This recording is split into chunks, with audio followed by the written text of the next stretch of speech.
In today's video, I'm going to teach you how to add zero before number in Microsoft Excel. If you've ever typed a number into Excel and noticed that the leading zero disappears, don't worry. That happens because Excel usually treats those entries as numbers, and by default, numbers don't keep zeros at the beginning. The good news is that this is very easy to fix using cell formatting. To get started, open your Excel file and find the cell or group of cells where you want to show leading zeros. Once you've selected the cells, right-click on the selection. From the drop-down menu, choose Format Cells. After that, a formatting panel will open on the right side of the screen. In that panel, make sure the number tab is selected. If it isn't already active, go ahead and click on it. You'll then see a drop-down field with different formatting options. Click that drop-down and choose Custom.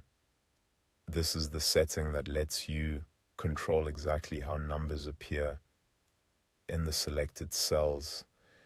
Now, look for the Type Text field.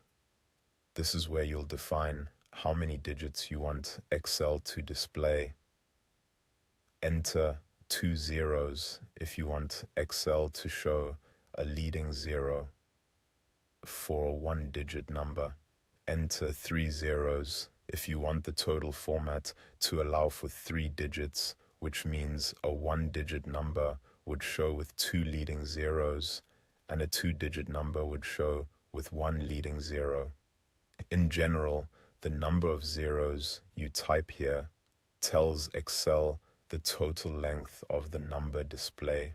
For example, if you type 00, the number 5 will appear as 05. If you type 1000, the number 5 will appear as 005, and the number 25 will appear as 025.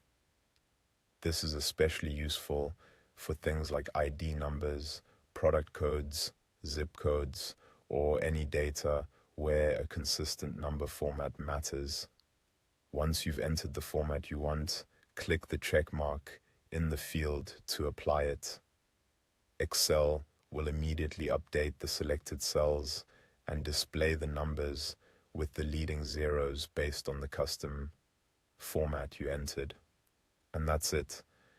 You've successfully added zeros before numbers in Microsoft Excel.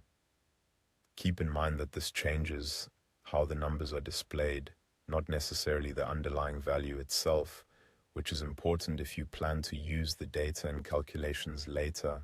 If needed, you can always return to the format settings and adjust the number of zeros to match your preferred format.